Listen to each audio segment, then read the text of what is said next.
한병도 당대표 직무대행의 속개 선언으로 최고위원회 회의를 속개하겠습니다. 예, 제311차 최고위원회 회의를 속개합니다.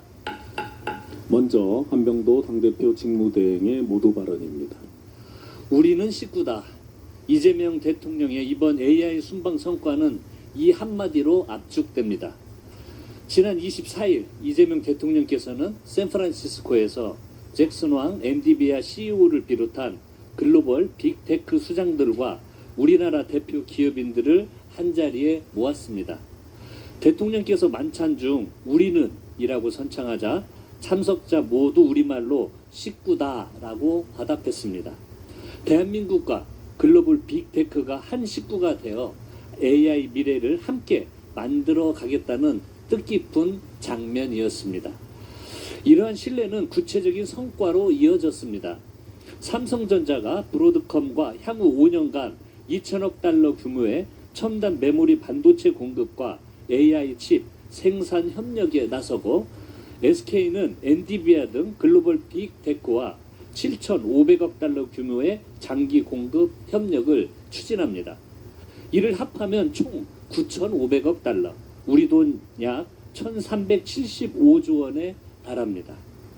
대한민국의 AI 비전을 구체적인 투자와 협력으로 연결하고 우리 기업을 글로벌 AI 공급망의 중심에 세운 국익 중심 실용 외교에 빛나는 성과입니다. 세계 굴지의 기업들조차 대한민국과 한 식구가 되겠다며 손을 잡는데 정작 국민의힘은 이 엄청난 외교적 성과 앞에서 뻔한 소리라며 깎아내리기에 급급하니 참으로 안타까운 일입니다. 국익 앞에는 여야가 따로 있을 수 없습니다. 야당도 외교 성과를 폄훼하는 데 몰두할 것이 아니라 대한민국 대도약을 위해 함께 힘을 모아주시기를 부탁드립니다. 이번 주 검찰 개혁의 마지막 퍼즐인 형사소송법 개정을 마무리하겠습니다. 민주당은 의원총회에서 수사와 기소의 완전 분리를 핵심으로 하는 형사소송법 개정안을 당론으로 결정했습니다. 뜻이 하나로 모으기까지 정말 치열하고도 뜨거운 또 성숙하고도 심도 있는 논의가 있었습니다. 이 과정에서 민주당은 피해자 보호 수단을 확대하고 수사기관 간 상호 견제를 강화하는 정책적 대안을 도출해 냈습니다. 민주당이 자랑하는 토론과 수기 문화가 이번 형소법 개정안 논의에서도 이어진 결과입니다. 치열한 논의 속에서 국민과 당원 여러분, 각계 전문가와 우리 의원님들까지 소중한 지혜와 고견을 모아주셨습니다. 진심으로 감사드립니다. 그런데 국민의힘은 형사소송법 개정안을 두고 흥정이니 매국이니 망언을 쏟아냈습니다. 검찰의 수사권을 남겨야만 국민의 생명과 안전을 지킬 수 있다는 회계망측한 논리까지 펴면서 국민 불안을 자극하고 있습니다. 무책임한 거짓 선동 그 이상 그 이하도 아닙니다. 2달 가까이 국회 보이콧을 이어가며 민생을 뒷전으로 내팽개치고 형소법 논의에 참여하지 않는 것은 다름 아닌 국민의힘입니다. 당리당략을 따지며 국가의 미래와 민생을 발목 잡는 행위가 바로 매국이라는 점을 국민의힘은 자각하길 바랍니다.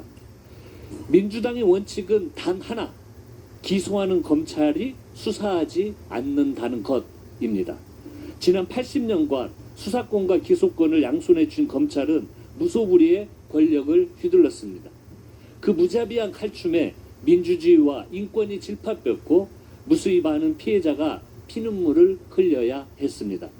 나아가 검찰은 국민이 선출한 권력까지 자신들의 힘으로 무너뜨릴 수 있다는 오만함으로 대한민국 헌정 질서와 민주주의를 기만했습니다. 심지어 스스로 정치의 주체가 되어 윤석열 검찰 독재 정권을 낳았고 12.3 불법 비상계엄으로 대한민국이 성취한 모든 것을 무너뜨릴 뻔했습니다. 때문에 검찰 개혁은 허울뿐인 구호가 아닙니다. 오직 국민을 위한, 국민이 주인인 형사사법체계를 세우기 위한 역사적 과제이자 시대적 사명입니다. 민주당은 이번 주 본회의에서 형사소송법 개정안을 반드시 처리하겠습니다. 오는 10월 2일 국민이 주인이 되는 형사사법체계가 안정적으로 정착될 수 있도록 끝까지 혼신의 노력을 다하겠습니다. 민생을 지키기 위해 국회는 더 빠르게 더 효율적으로 일해야 합니다. 7월 한 달 수출액은 549억 달러로 역대 최대를 기록했습니다. 실질 국내 총소득 증가율도 38년 만에 가장 높은 수준이라고 합니다. 대한민국 경제는 거시지표에서 분명한 상승세가 이어지고 있습니다. 하지만 중동발 리스크가 다시 불거지며 유가 상승에 폭염, 폭우 등 계절적 요인까지 겹치면서 국민의 삶에도 비상이 걸렸습니다. 이에 정부는 지난 24일 민생물가특별관리 관계장관 TF를 열어 유류세 인하를 2개월 연장하고 8차 석유 최고가격제를 시행하는 한편 7월, 8월 농수산물 대규모 할인 행사를 대폭 확대하는 등 민생물가 안정 대책을 신속하게 추진하고 있습니다. 정부가 이처럼 전방위적으로 민생을 챙기고 있는 만큼 국회도 전 상임위원회를 풀 가동해 민생 입법에 속도를 내야 합니다. 민생의 골든타임은 언제나 지금이기 때문입니다. 하지만 국민의힘은 지금 무엇을 하고 있습니까? 후반기 국회가 시작되고도 50여일간 원구성을 지연하더니 어렵게